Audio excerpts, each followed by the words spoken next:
Good morning, students. This lecture will start the chapter first in plant morphology and anatomy, introduction to morphology. Second part in this chapter, that is importance of morphology.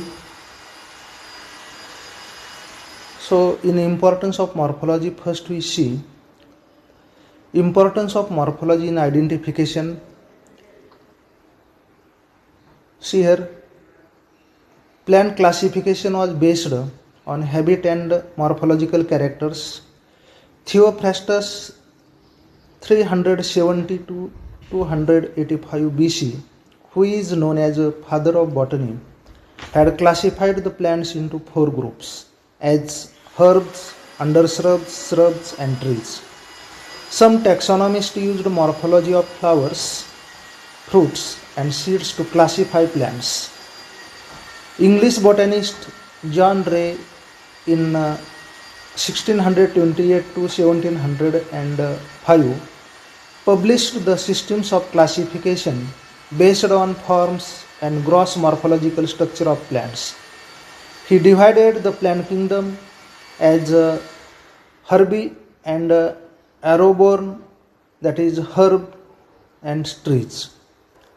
Whatever may be the system of classification, that is artificial, natural, phylogenetic, modern or ultra modern. Example, chemotaxonomy, molecular taxonomy. The systems have to first consider the broad base of classification, that is morphology. Morphological characters even today are considered as the most basic and essential characters in any systems of classification. Morphological features are the first and foremost characters visible to the observer of any branch of science. Example, agricultural, horticulture, botany, pharmacognosy, paleobotany, palynology, plant breeding, bioinformatics, genetics, or even biotechnology. The most commonly used morphological characters are plant height, habit, root, stem, bark, branching, phyllotaxy, size and shape of the leaves, types, its margin, types of venation, apex, then inflorescences, flowers, calyx, corolla, androecium and gynoecium. Pollen grains, fruits, seeds, its size, color, shape, etc. All these morphological characters have immense value in identification of plants.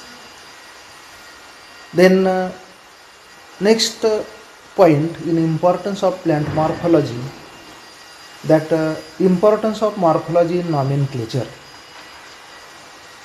So see here that nomenclature means naming the plants.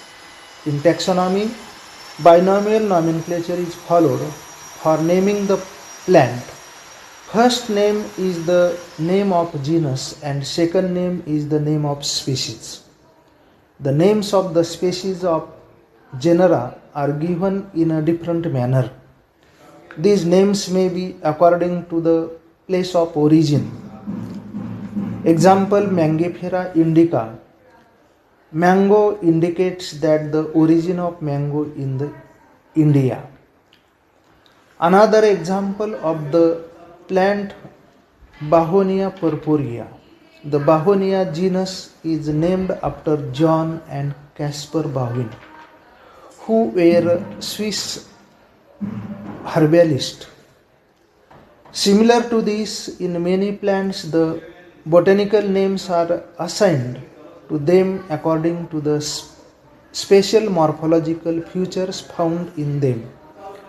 In many plants, morphological features are found in botanical nomenclature so that it will be easy to identify the plants in nature. There are several examples in plant kingdom where leaf morphology is used in to name the species or genus. Some important examples are given below. First example, in Jingo, the leaves are bilobed, hence the name of its species is Jingo biloba. Second example, in Ipomea, the leaves are simple as compared to other genera which have compound leaves. Hence, the name of its species is Ipomea simplicifolia. In other species, the leaves are palm-like, hence the species is Ipomea palmata. Third example, in Capparis, the leaves are totally absent, hence the name of species is Capparis phyla. Next example, in genus Polyalthia, the leaves are long, hence the name of species is Polyalthia longifolia. Next example, in one species of Rubia, the leaves are heart-shaped, hence its name as Rubia cordifolia. Like leaf morphology, fruit morphology is also used in naming the plants. Example, in one species of Cassia, the fruits, that is pods, are just like a long pipe. Hence the name of the species is Cassia fistula. In Greek, fistula means pipe. In one of plant of cruciferi, or it is also another name, that is Brassicaceae, the flowers show union of gynoecium and androecium, and it has 5 lobed leaves. Hence the genus and species of this plant is named as Gynandropsis pentaphylla. Many times the spines, hairs or appendages on the plants become the botanical names of that species. Example, in genus Cattungirum, spines are present on the whole plant body. Hence the name of its species is Cattungirianum spinosa. Same is the case in some genera like Gossypium hirsutum, Lactuca hirsuti.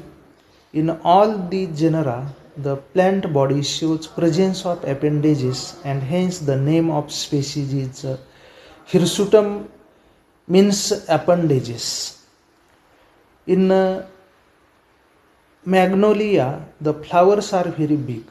Therefore, its species is named as Magnolia grandiflora. Same for Cryptostagia grandiflora. The gigantic nature of one species in the genus Calotropis is indicated by its species as Calotropis giganteana. In one species of Polyanthus, the stem is underground, that is in tuberose. Therefore, the species is named as Polyanthus tuberosa.